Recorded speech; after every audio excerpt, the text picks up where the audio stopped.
कोई खिड़की तो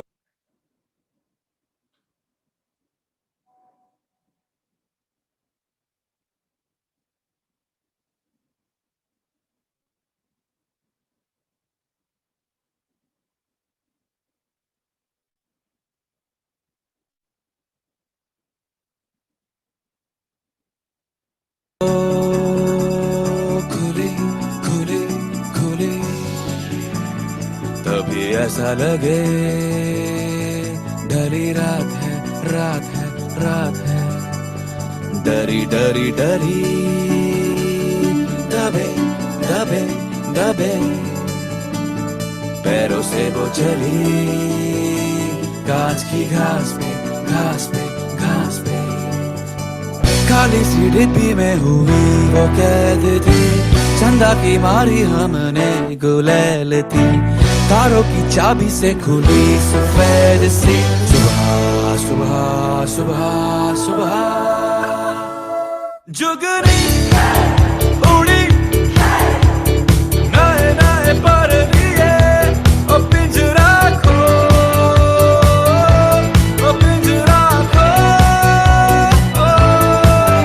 जुगनी उड़ी दिल में घर किए, ओ पिंजरा खो, ओ पिंजरा खो।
Good afternoon, everyone. Anu, can we start?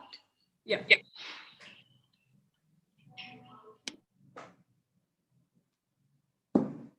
Okay. Good afternoon, everybody, and a warm welcome. Good afternoon, everybody, and a warm welcome to each one of you who have joined in today for this session on sustainable menstruation by SWMRT. This is on occasion of Women's Day. We thought that we will get all our in-house experts to come and share about sustainable menstruation. So while we are, with some of you have joined and while others are joining in, I'm going to quickly share 2 slides about SWMRT, and then I will introduce the speakers for today.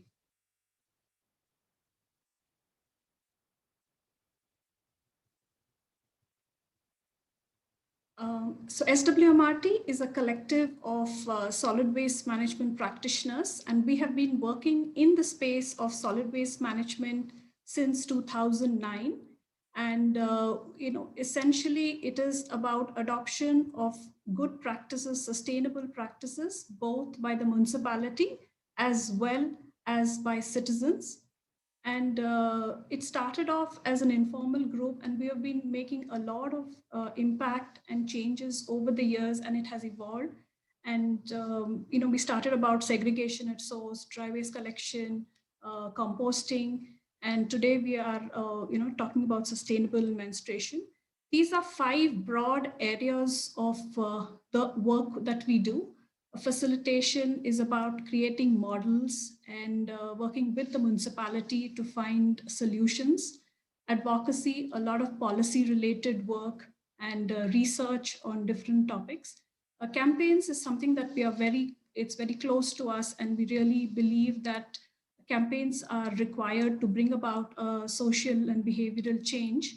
And that's really one of the key pillars of the work that we do. And of course, also training. So facilitation, advocacy, campaigns, research, and training. These are the 5 areas that we work in the Solid Waste Management Roundtable. And so today we have with us 4 amazing women. I think many of you might have already, be familiar. None of them really need an introduction. Each of them is a strong advocate of all sustainable practices, whether it's composting to sustainable menstruation to reducing plastic. So today what we're going to do is each of these speakers will be talking about sustainable menstruation, some aspect of it. And once we have all the speakers doing their presentation, then we will have the Q&A at the end. So first speaker will be Malini Parmar, who is an SWMRT member and co-founder of Stone Soup, who's been telling us that we should do a lot of these sustainable menstruation sessions, and it should become, and I think she's out there to make 1 million people adopt or at least spread this message of it. Then we have Dr. Meenakshi Bharat, who is one of the founder members of SWMRT and has been in this journey from, I think, day one. And she is I think her sessions really make it so interesting, whatever the topic be.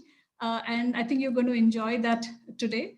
And we have Dr. Shanti, another SWMRT member, who is also a founder of HSR Citizen Forum, who is the person on the ground, on the field with all of action. And she's going to be talking about how the sustainable menstruation affects, waste, and talking about that. And Smita is the co-founder of Stone Soup and also a champion for many other campaigns like 2-in-1 bag and plastic ban. And she's going to be also talking about it. So without ado, I'm going to hand it over to Malini and to take over the sessions from here. Just some general instructions. Request you all to keep yourself on mute. If you have any questions, please make a note in the chat window, and we will take up the questions in the Q&A session so that the presentation can go on. Yeah, over to you, Malini. Thank you, Anu. So I'm starting with something which you can see visually. These are visuals you see all around you. We see women wearing sindoor in their mouth. We see our holy men putting a big tika on their foreheads. There is a sacred stone or a sacred tree which has red vermilion on it. A lot of our festivities have, this big splashes of red. And yet we allow people to tell us that, as a culture, we hide about periods. All these have been our symbolisms of our period, of our blood.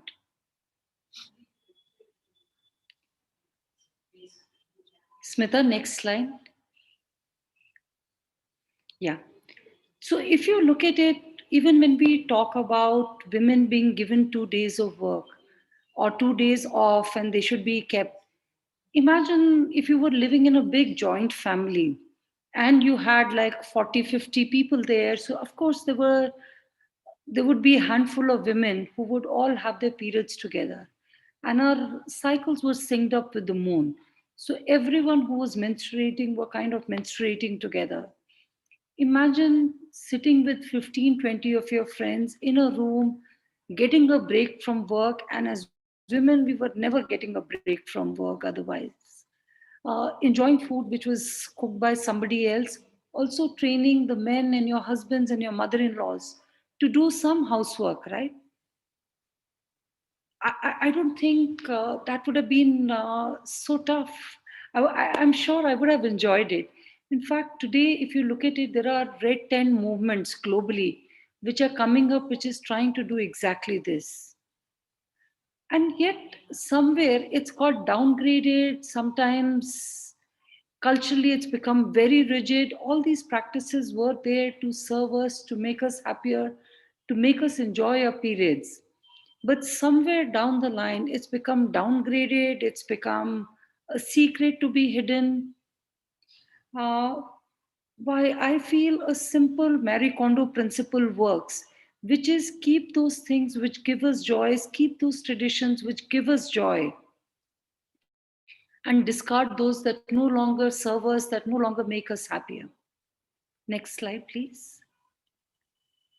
This is a study done by Dasra, which found that 70% of girls in North India, having grown up in North India, I can completely relate with it. We're never told about periods, right? So I discovered only when my periods started that there is something called periods or menstruation. Today, thankfully, schools have become better. But what did they find? How did the girls feel? They felt anger, fear, shock, guilt, frustration. On the other hand, I'm sure a lot of you would have seen the movie Padman. You watch a girl who's going through a traditional cultural practice of what we call in Karnataka Ritukala Samskara. So, this is the start of puberty. The girl is treated like a little princess. Men and women from the society come and give her gifts. There are specific roles for uncle in it. The whole community knows that the girls get periods, they have to be treated differently. The girl is trained what are the kind of foods that she should eat. And when I speak to people who've been through that culture, they told me from the time they were 4, 5, 6, whenever they realized that this is a big ceremony, they all looked forward to their start of their periods. So there is a lot of communication that's going out in the world today. I would like each one of you to look at that communication, see what gives you joy and what is causing you pain. There are two very famous global mind body connection authors. There's Louise Hay and there's Dr. Christina Northrup, who's an obgyn. They talk about that the period problems involve some level of rejection of the feminine self, possibly due to fear, guilt, and shame. And that is what we are seeing that young girls have.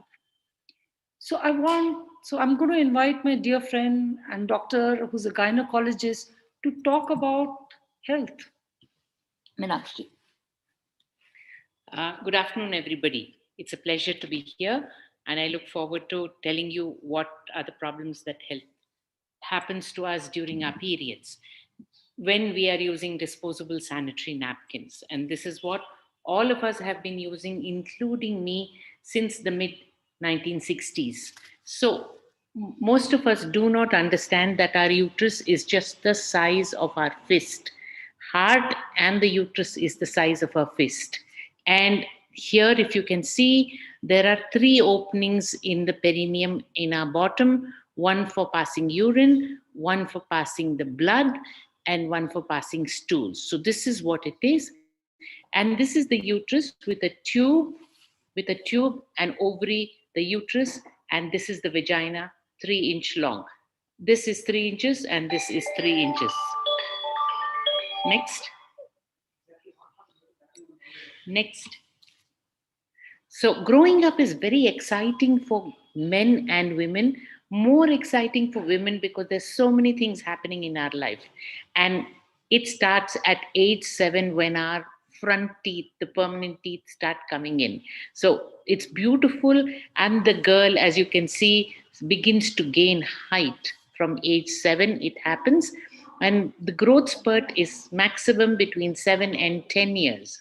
Once that height is gained, then you start having a breast development. It starts as a little bud and grows up to be a nice, good sized one.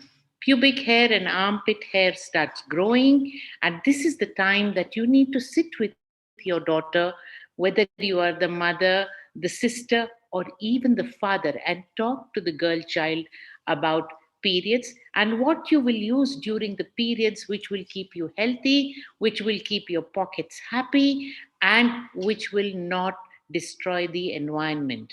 And that is why we are talking about it, because we realize that in the last 50 years, we have done a lot of damage to the environment, to our purses, and to our individual health. It is at this time that the weight gain happens, the waistline comes up, and the body becomes the beautiful shape of a woman. But at the same time, we have oily and hair and acne, which is, what makes us tear our hair apart. So premenstrual symptoms, mood swings will start, and all this will together reach a point where we do not agree about with our parents. So it's a very common thing for a teenager to say, Mom, you don't know. So that is when you realize that your girl child is growing up. So this facial glow then comes, and your little girl is now a young lady. So, what happens to the uterus during the period cycle? Nobody knows what happens inside. So, the lining of the uterus sheds, and this is become thin, 2 millimeters. After 10 days, the lining has become bigger, and then the blood supply goes inside there by day 16, and that's the time when ovulation occurs. If there is no pregnancy, then in 10 days' time from day 16, all the lining will start shedding, and then it will collect in the vagina and come out as blood. And at the end of the periods, we're back to the endometrial lining between, being 2 millimeters. Now, how much do we bleed? We don't bleed Ganga Jamuna. We do not bleed Kaveri. We only bleed 60 ml. So imagine that 60 ml is a peg measure. That is about as much as we bleed, nothing more. Next. So, getting your period is actually good. Not everybody gets a regular 30-day period interval between the first day of this period and the next period. So, the more slim you remain, the more exercise you do on a routine basis, whether you have exams or you don't have exams, please dedicate half an hour of skipping or jogging for yourself in your teenage years, to make sure that you do not put on weight. Don't eat too much of junk, and it's a great indicator of health, your periods. So, like I said, not everybody gets regular periods, but if you get your periods once in 2 months, that is more than adequate. It is not clockwork, right? So, what is hiding in your pads? We have never looked at, there is nothing written on this which tells us what the pad is made of. It is made of so many harmful substances that lead to many an allergic reaction, rash, endocrine disruption, reproductive harm in the long run, and as you grow older, it can even lead to cancer. So there are adhesive chemicals, unknown fragrances, pesticide residues, dioxins and furans. All of these are there to make it, unhealthy for you to wear these disposable sanitary napkins. Next. So the effects of wearing these disposable sanitary napkins and tampons are many, and I was one of those who suffered because I didn't have any other option. This was the only option that I had. So there's chafing of the thighs and the genitals, there's repeated urinary tract infection, there is imbalance of the bacterial flora, so white discharge, there's contact dermatitis, there is that horrible smell, period smell that is there in your house, surrounding you, in your bathroom. And of course, for all those who wear tight clothes, there is the bulge of the pad which is visible under the clothes. With tampons, the tampon doesn't have any sensor which says only absorb blood. It absorbs even the vaginal fluid. So it makes the vagina dry, therefore leads to more infections, white discharge, and also rarely but toxic shock syndrome and death. Next. So if you do a comparative health analysis of all the substances, all the uh, you know um, things that are available to us for our period, using during our periods, there's disposable products, there is reusable cloth pads, and there is menstrual cup. With disposable products, you have rashes. They are produced because of constantly wearing them and it rubs your thighs. It does not happen with reusable cloth pad because disposable products are made out of 95% plastic. And the menstrual cup is the best thing that can happen to a woman. It's the equivalent of a smartphone, a smart way to deal with your periods without having any problems. The foul odor is there with disposable sanitary napkins. It is not there in the reusable, and it's not at all relevant with the menstrual cup. Itching is present with disposable sanitary napkins. Reusable cloth pads have minimal, and there is no itching with the menstrual cup. Contact dermatitis is again present with the disposable sanitary napkins, but it's very rare with the other two products. Urinary tract infection is common with the disposable sanitary napkins, but it is not there with the other two newer products that we want all of you to use. And dryness of the vagina is again something that is present, especially with the usage of the tampons. Next. Next. So, period pain is something that is very common for everybody, and it is quite debilitating in the younger years. So, please do regular exercise, and you will find that your period pain is reduced. Divert your attention, use a hot water bag, and do yoga, exercise, playing. And if it still does not reduce, then you need to take a paracetamol tablet. But remember, paracetamol produces gastritis on an empty stomach, and therefore you need to eat a banana before you will take the paracetamol tablet. If you still have excruciating pain, then you need to visit a doctor and figure out if there is something more complicated than just the dysmenorrhea that is routinely there. Thank you very much for giving me this opportunity. Oops. Sorry. Go back one this thing. Go back one slide. Yeah. Next one. So the impact of the environment will be spoken by my colleague, Dr. Shanti.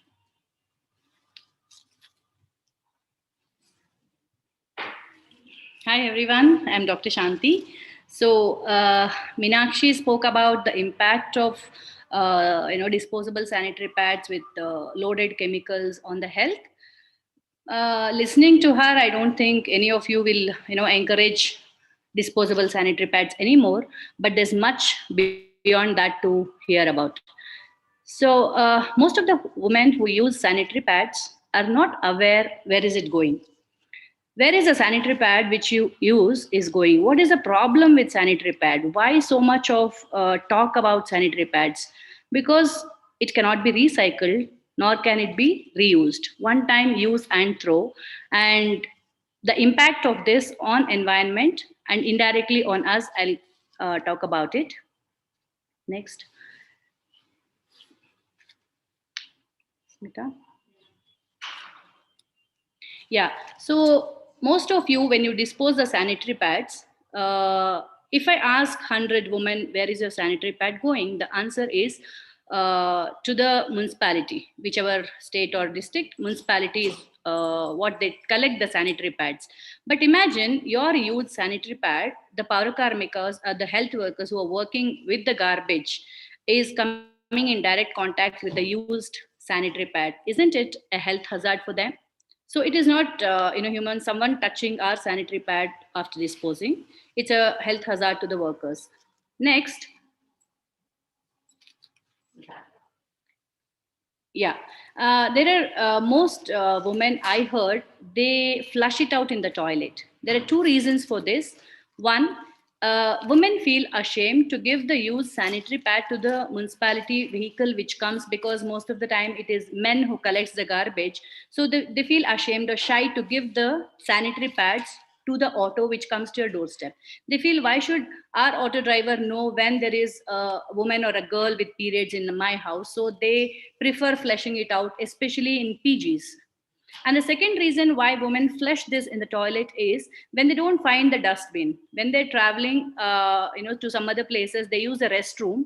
They don't see a dustbin for sanitary pads. So that's when they feel, okay, flush it out, because they cannot carry this sanitary pad back. They feel like flushing it out, thinking nobody is seeing. Between the four walls, what we do, nobody sees, but it's a blunder. It's not even a mistake, it's a blunder, because these sanitary pads, which once upon a time very thick, they have become ultra thin now, because to increase the efficiency on the feel of dryness to the consumers, they have added a lot of super absorbent gels, which are very, very toxic and harmful.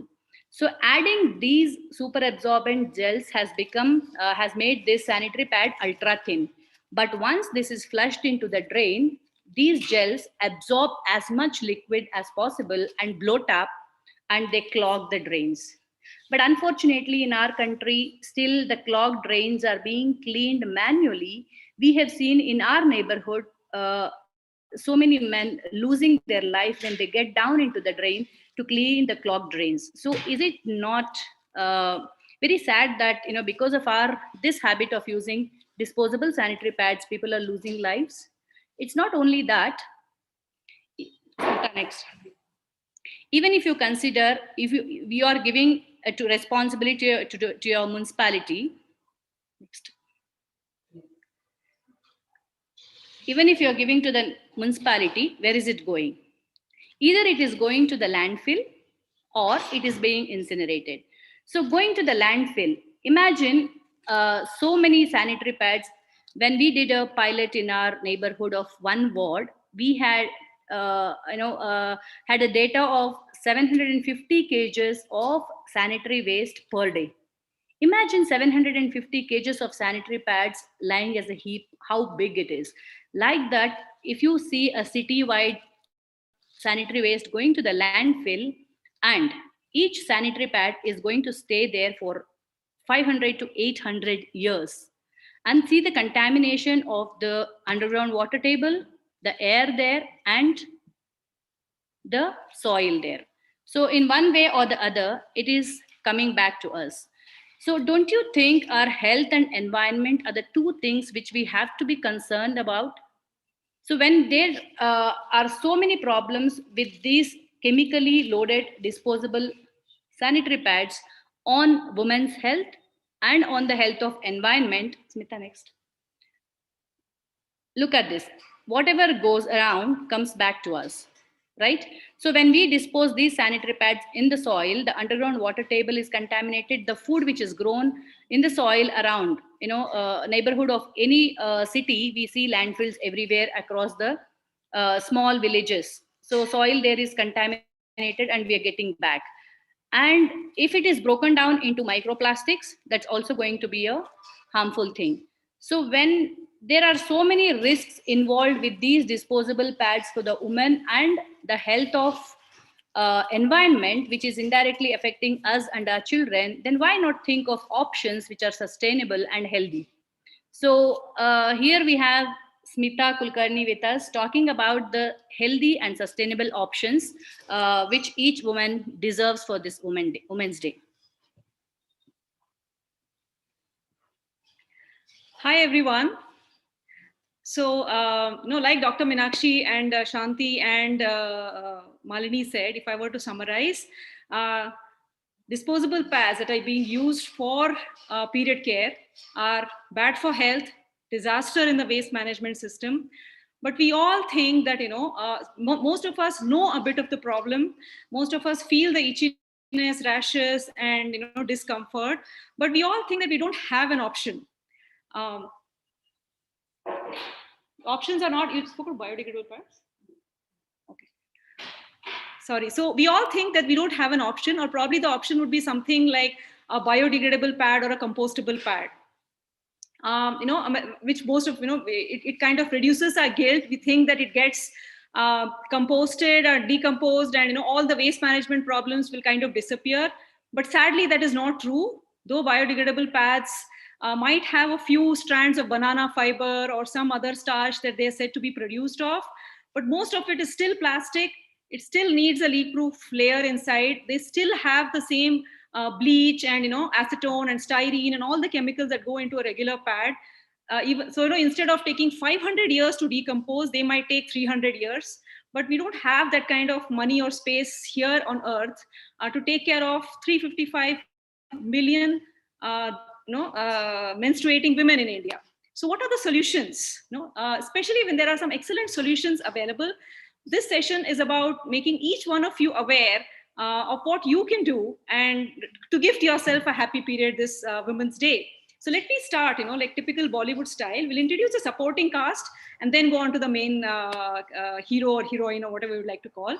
So Smita, sorry, can you share the PPT? It got closed. No, there's no PPT. Okay. I'll show the products. Okay. So the problems are all around us. So we had to show the problems, but the solution is extremely simple. It's not as big as the problem. It's extremely simple and small. So I'm going to show the product itself. So the solutions are very simple. These are, cloth pads. This is the, punar janam of the cloth pads. It's not like the old time cloth pad, which, was old rags or, it caused embarrassment. They all have leak-proof layers. All this pattern side is the leak-proof layer. And they all have the beautiful wings that we love to hold it in place. So the way to use a typical cloth pad, like you can see, they're available in different sizes, small, medium, large. I'm just going to show one. And the usage remains same for all of them. So this is the absorbing side. This is the side which absorbs the blood. The way to use it is, imagine my hand is the panty. So just the way you would use the regular adhesive wings, in this case, it's a snap-on button. So this is how you wear the pad.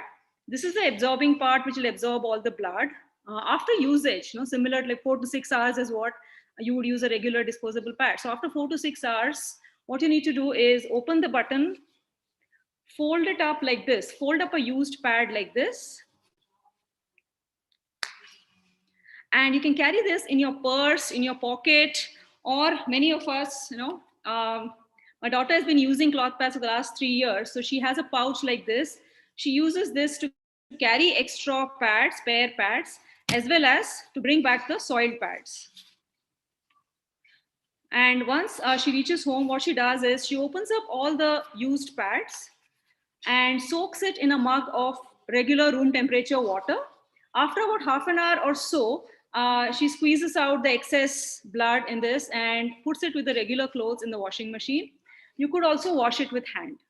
And the most important part in cloth pads, the reason why cloth got a bad name, you see a lot of ads saying that cloth causes cancer and infection and this, that, and all that. The reason why cloth got a bad name is because of the fact that we were not putting it out in the sun for drying. Even if you put it out in the sun for drying, there would be a towel on top of it because they're a little ashamed of putting a menstrual hygiene wear out in the open.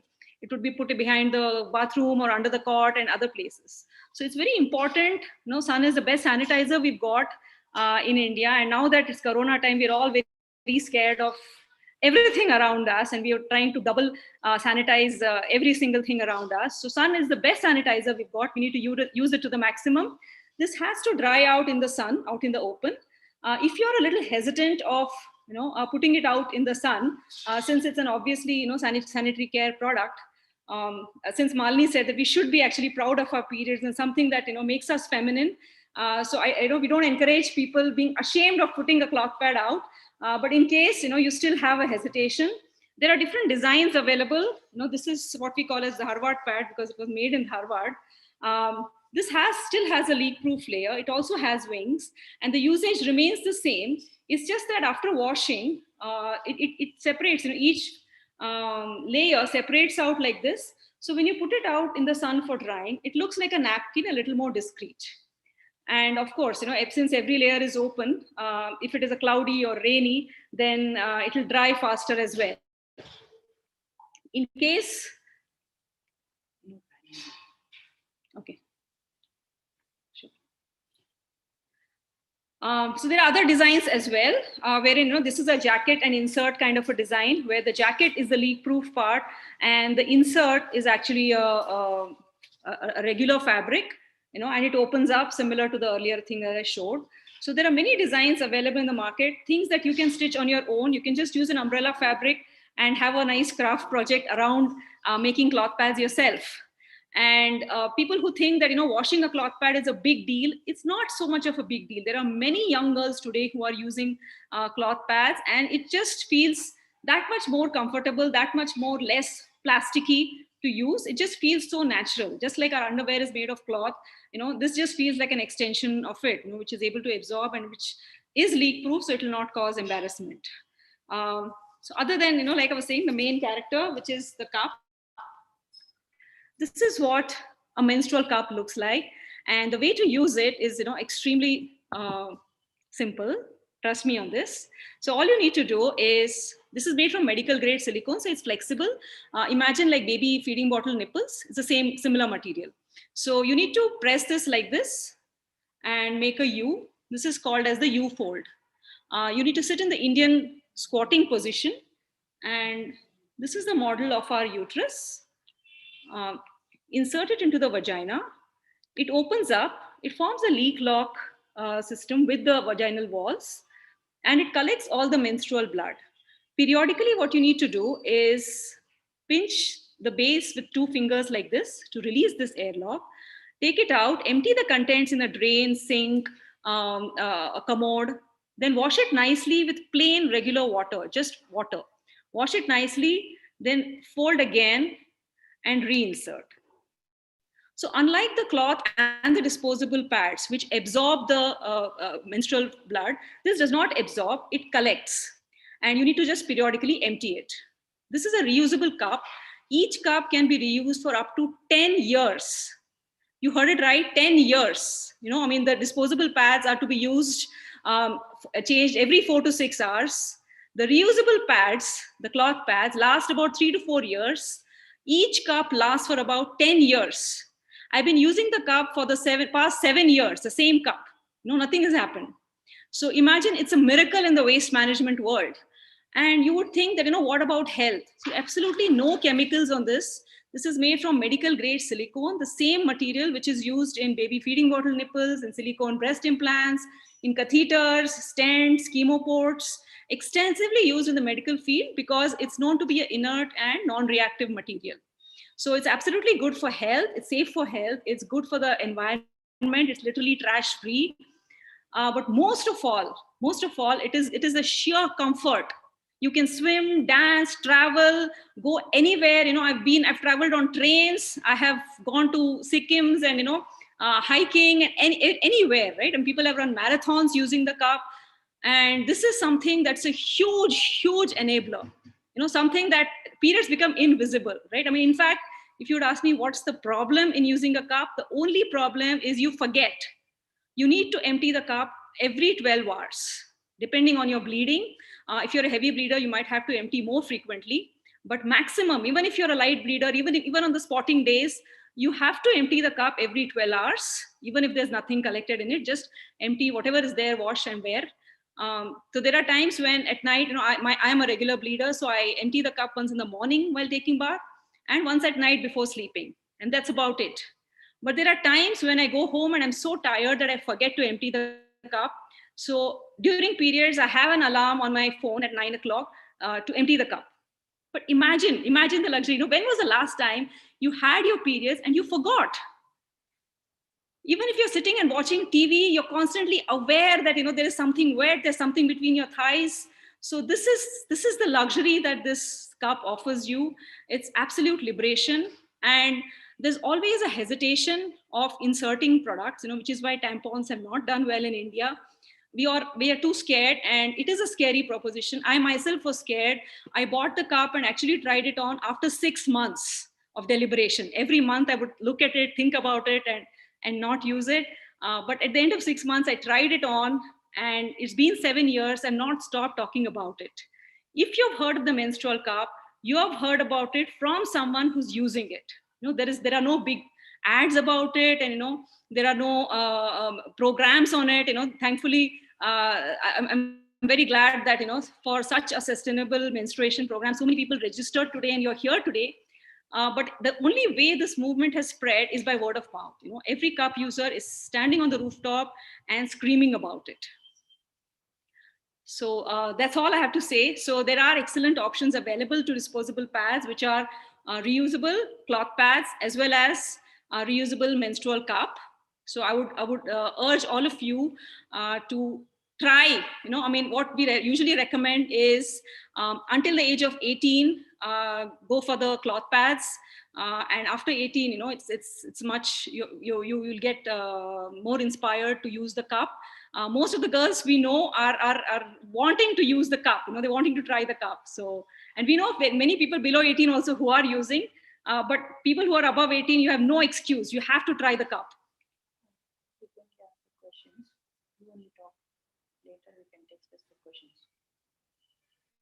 There are a lot of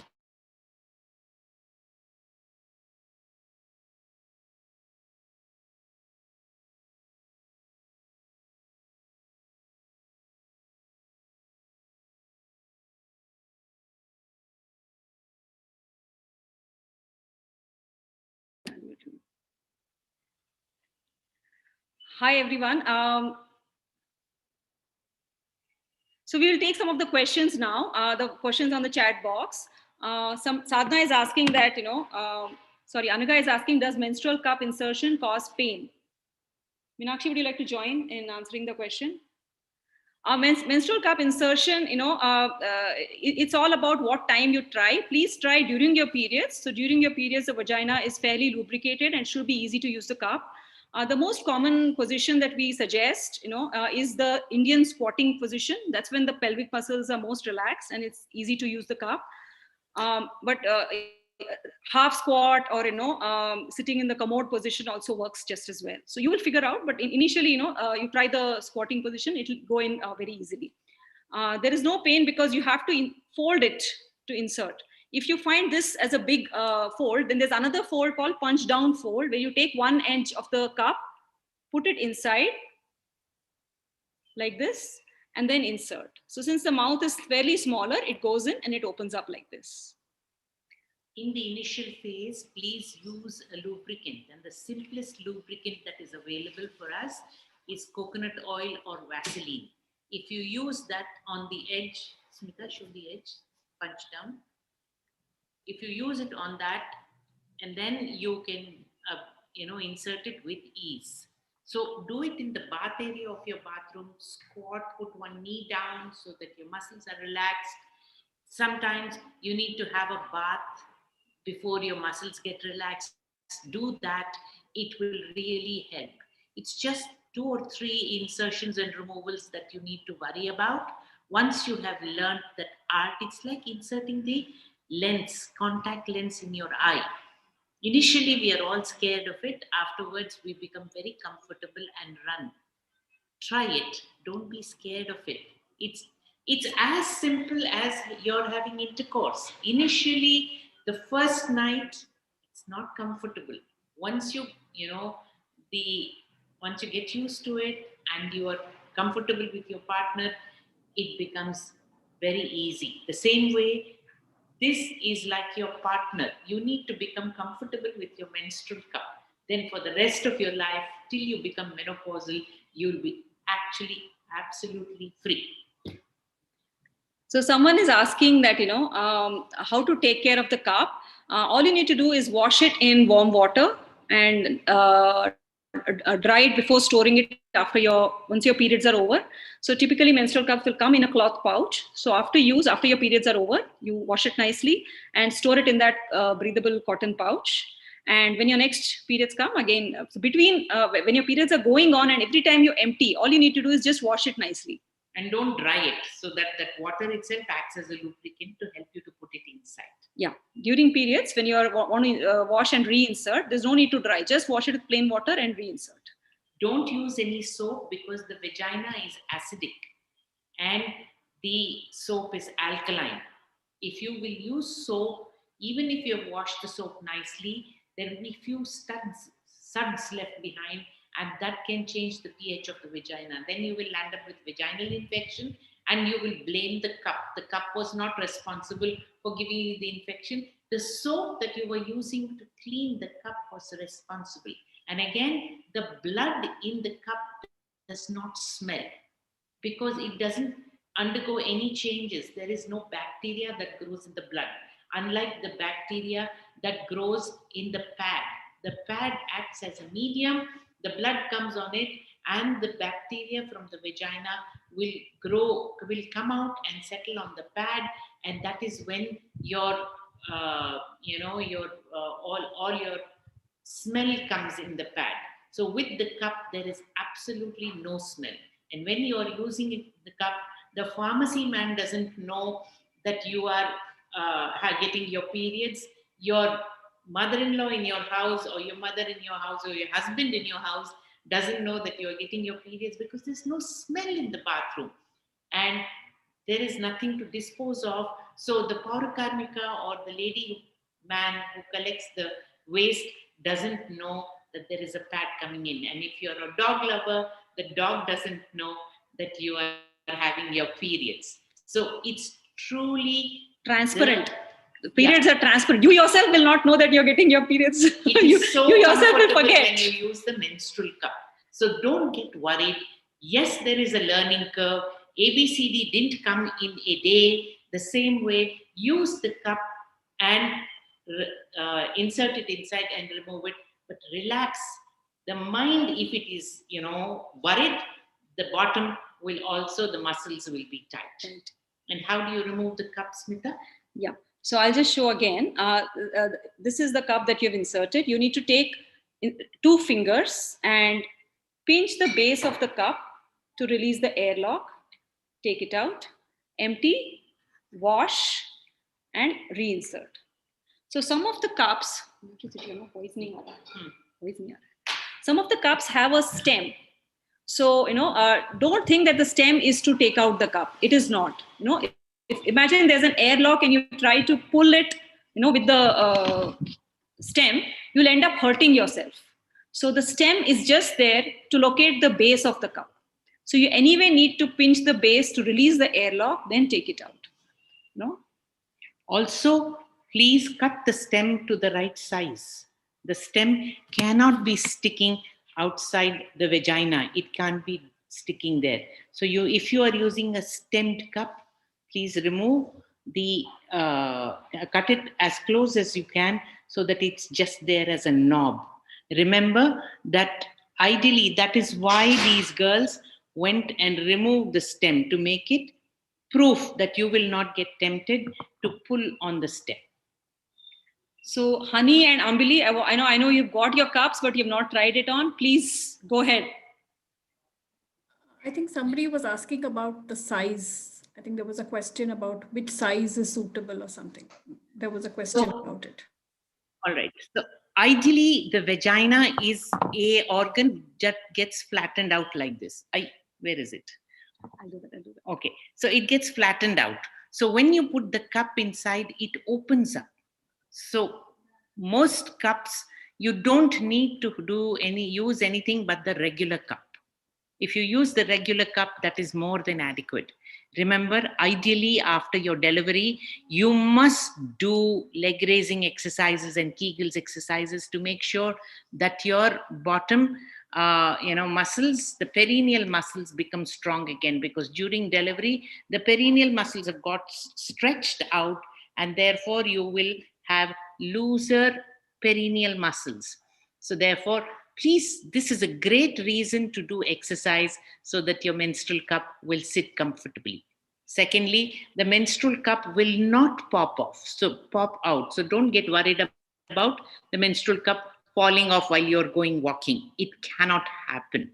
And 3, the menstrual cup cannot go up to the uterus and come out somewhere in your mouth. This is a dead end, and it will remain in the vagina. This is a 2-inch cup, and the vagina is a 3-inch hollow in the body. So don't worry about it at all. The other thing is that when you are sleeping, you can sleep in any direction, on the back, on the side, on the stomach, there won't be any leakage. And the wetness that you feel when the blood comes out will also not be there, because there is, all the blood is sitting inside and nothing leaks. And the last day when you are having spotting, you will not have any spotting, because there is no blood that is on the sides of the vagina. So it's totally an amazing piece of equipment which is available to women, rash free, trash free, and cash free. So you must use it. Don't waste 6 months in keeping it in your cupboard. Use it as soon as you buy it. So those of you who don't have a cup, buy it today and use it when you get your next period. That will be that you're anxiously waiting for your periods. Unfortunately, I turned menopausal 13 years ago and didn't have the good fortune of using this lovely device for my periods. So Sejal is asking about using after conceiving, should not insert anything in their vagina for the first 6 weeks. You won't get bleeding, no? The bleeding that happens post delivery, you have to use cloth pads like this. The bleeding is too heavy. If you've had a normal delivery, then the coconut sized head has come out and this cup will not fit.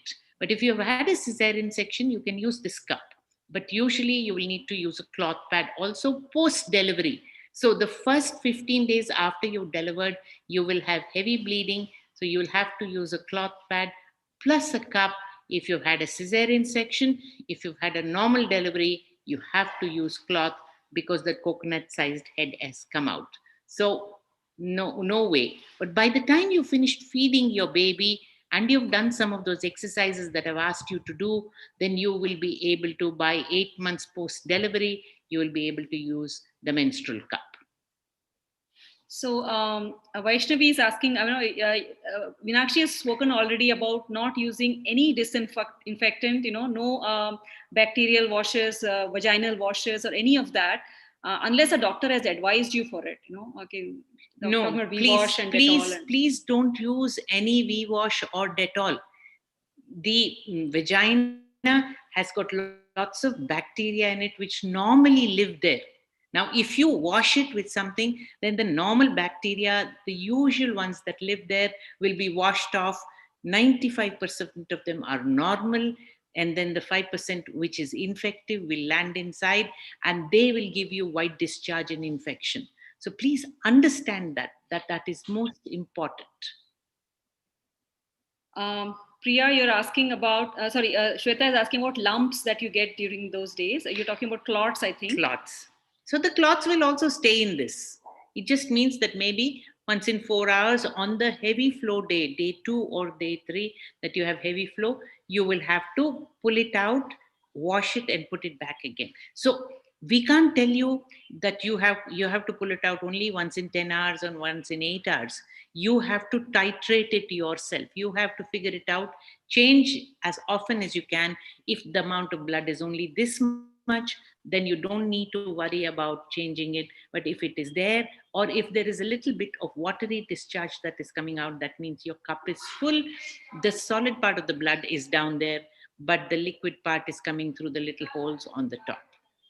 Okay, so no V-wash, no soap, no sterilizing. Remember that you never sterilize your partner when you have intercourse. Then why are you so worried about sterilizing this? This is the material that is used to make stents, catheters, all the medical equipment. So this is something that is used in the vagina, which is an unsterile organ. And next time you want to wash it with hot water, remember, you have to wash your partner with hot water too before you have intercourse. Also, I think someone was talking about sterilizing while traveling. If you're talking about pads, and if you're not able to get, it's cloudy and rainy and all, you can use a simple iron to iron your cloth pads, or you can also use the hair blow dryer. That's good enough too. But like she said, for the menstrual cup, there's no need for sterilizing. As long as you wash it clean, that should be good enough. Gayatri is asking about the myth around menstrual cup, that her mom is worried that I will lose virginity because can you debunk this myth for her? Okay, so the hymen is a big issue about a little tissue. If this is the size of the hymen, this is 1 centimeter. In that 1 centimeter hymen, there will be a hole, which is why, Gayatri, you're getting your periods even though you're not sexually active. Right. So this hole is already there. Now, if you are an athlete, if you are somebody who cycles, if you're somebody who plays basketball, then this hole would have become a little larger. So all that this cup does is to expand the hymen hole a little bit. Okay. That's all it does. It doesn't do anything else. So you don't, the loss of virginity, hymen itself is a big myth. It's such a small tissue. And then the hymen doesn't rupture when you have your first intercourse, nor does it bleed because there is no blood supply to the hymen. So you stop worrying about it. So there are a lot of questions on which are the brands that are good. This is a brand agnostic session. So what we would recommend is take a good Indian brand. Do not go for what we call as China cheapies. When you look on Amazon, Nykaa, or any of these websites, there are cups ranging from 250 rupees to 4,000, 5,000 rupees. So the 250 to 500 rupees range typically is that what we call as China cheapies. They don't come with any support. They are some made in China copies. Thankfully, they now come with no brand. There won't be any brand on the cup itself, but anyway, until you buy, they will not know. But the thing is, in Amazon now, it's made it mandatory, both in Nykaa also, I guess. Country of origin has been made mandatory. And the expensive cups, the 4,000, 5,000 Miluna, Diva cups and all of these are the imported cups coming from Europe and US and Canada. We would recommend that you go for a good Indian brand, which is in the middle range. About 800 to 1,200 rupees is what most Indian cups cost. And look for a cup that will give you pre-sales and post-sales support as well. And they will be, don't go totally by the first page. First page is filled with the cheap cups, Usually Amazon lists it based on the price. So go for a decent Indian sized around 800 to 1,000 rupees. Go for it and go for the cup that will provide you support. Because when you are stuck with the cup inside your vagina in the middle of the night, you must have a support group that will answer your question in the middle of the night. And also among the cloth pads, if you see, do avoid cloth pads which have microfiber listed on it, because microfiber again is a synthetic material, and every wash will leach in micro particles of the fabric into the water bodies. So since we are shifting for the sake of the environment, for the sake of the health, we advise not to go for microfiber pads. Go for regular, natural fiber pads, which is cotton or some such cotton only. What else? Correct. So microfiber, remember, we have all started using microfiber to clean our sofas, to clean our kitchens. Now, that's not really good because it means that we are allowing these microfiber beads to go into our water every time we wash it. So we are not doing ourselves good. That ad that came out, where fish ke andar there was a plastic, and they were blaming the restaurant for that. It is we who have to blame ourselves for using all these plastics, and microfiber is one more plastic, which will result. So normal good cloth across everywhere, all the Purana banyans and the Purana petticoats you need to use to clean your kitchen and your house, which will then just degrade and become compost the same way. How often to remove and wash the cup, it depends on your flow. So like Meenakshi said, it takes 1 or 2 periods for you to get used to using the cup itself. So initially what we would recommend is every 4 hours you take out the cup. You yourself will know how much you have bled. In fact, we ourselves bleed differently on different days, right? So you'll figure out, but at any point of time, don't keep it inside for more than 12 hours. Initially you keep every 4 hours, and you'll see that if it's not much, then you can go longer. You can go up to 12 hours. And about what is the right age to start using the cup, you can, anyone should be able to use the cup. It's just that if you're not sexually active, your vaginal muscles might be slightly tight and it might be difficult to insert. So we recommend a softer cup for those people, and it's recommended if a mother is a cup user, so then she'll be a mother or a close relative is a cup user, then they'll be able to guide the child to do that. So we know youngsters as young as 10, 11 years old who are able to use the cup, but they're far fewer in number. It's much easier for an 18 plus to use the cup. Now, if you don't get your periods once in 3 months, then you need to every 2 months take progesterone tablets because you're not bleeding, because you're having polycystic ovaries. That's why you're getting irregular periods. So once in 6 to 8 weeks, if you haven't got your period and you know that you're not pregnant, you haven't been up to some musty, then you can take those progesterone tablets, 5 milligram tablets for twice a day for 5 days, and you will get a more controlled period. So Mala, you can do anything wearing the cup, but intercourse is not recommended. Because it's in the same space. If the cup is sitting inside, where is the space for you to have intercourse? You can still have it. It only means that you are going to make the introitus, the opening of the vagina, looser, because there will be 2 sets of cups going in the same space. So it's talking about why does white discharge come and why does it smell? White discharge is an infection of the sun has started coming in. White discharge is the infection of the lining of the vagina. Now, like I said, there are normal bacteria that are sitting here. Now, if you use V-wash or something and the normal bacteria gets displaced, then the abnormal infective bacteria will come inside and produce white discharge. Now, there is white discharge that comes in the middle of your month, around the ovulation time, which is normal. But this white discharge, which is producing a discharge which is curdy white, like curds, or it is really smelly, watery, then those are the discharges for which you need treatment. Go and see your gynecologist, get the right vaginal tablets that you need to get inserted inside. And some of them need your partner also to use the tablets so that the infection is gone from your partner, because white discharge usually is a sexually transmitted disease. Okay, since there are no more questions in the chat box, we'll just answer a few commonly asked questions.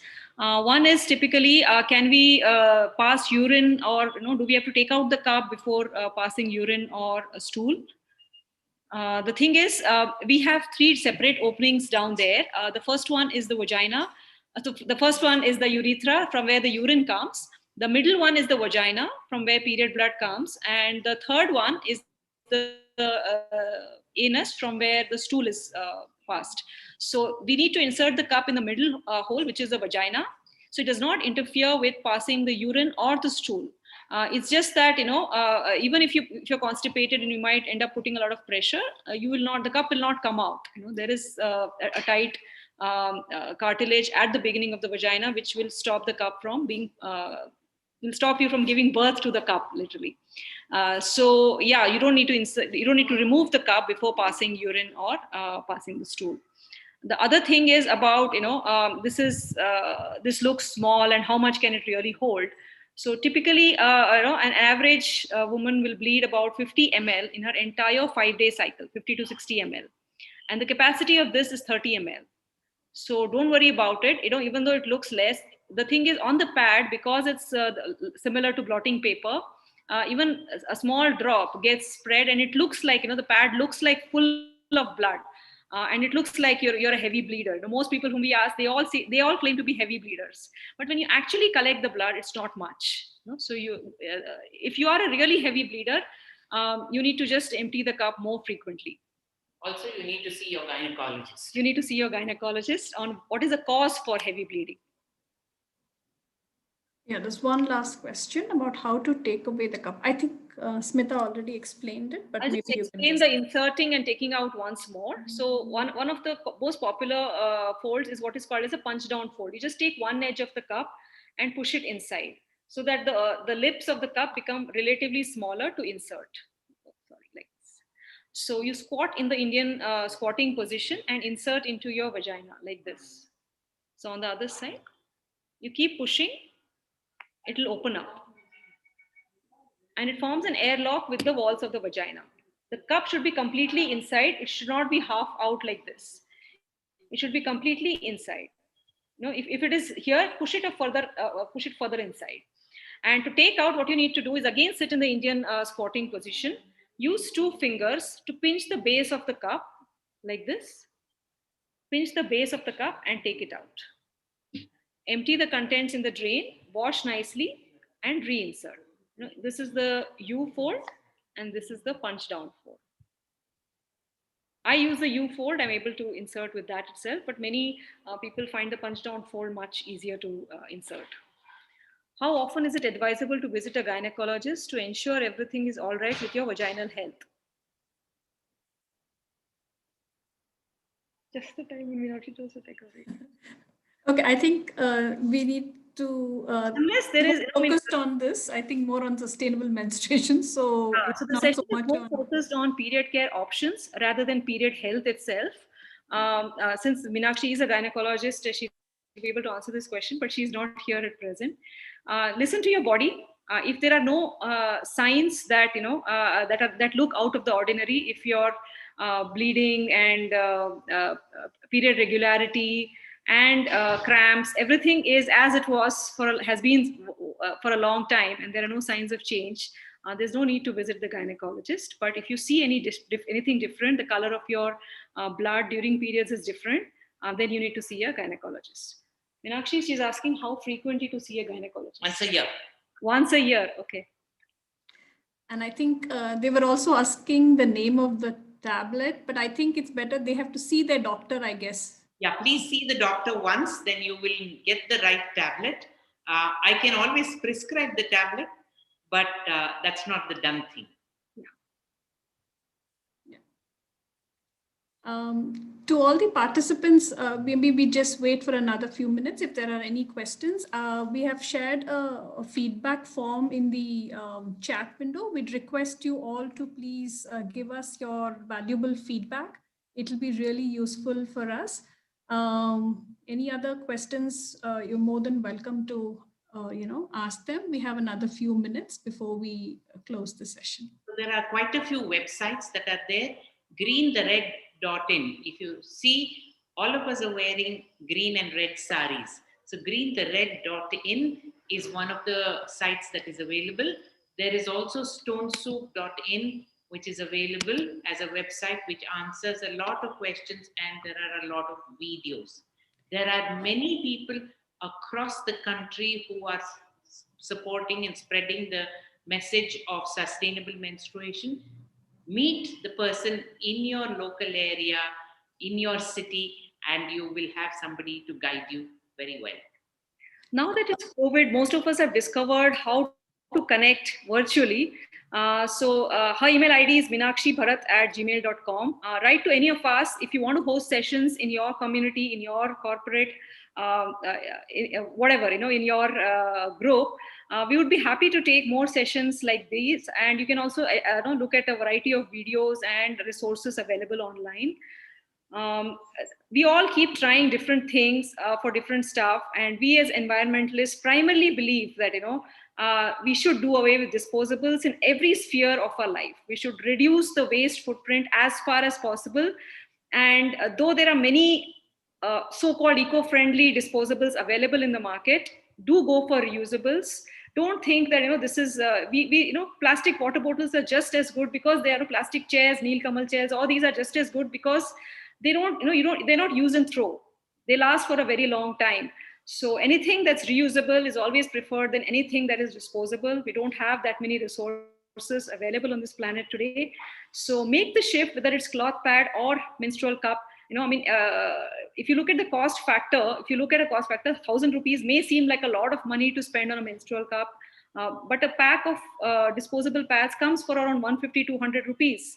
You will recover the cost in the next 6 months and it'll last for 10 years. So anything reusable, don't compare the cost of a steel glass to a paper cup, right? It will always be steel glass will always be more expensive. But have you ever thrown a steel glass in a dustbin? It lasts forever. And the cup is also that, we say 10 years. The fact is we don't know that, that as soon as it's 10 years, one day that we need to throw it. We don't know that, it's just that just like feeding bottle nipples, they develop cracks. After some time, they become a little brittle.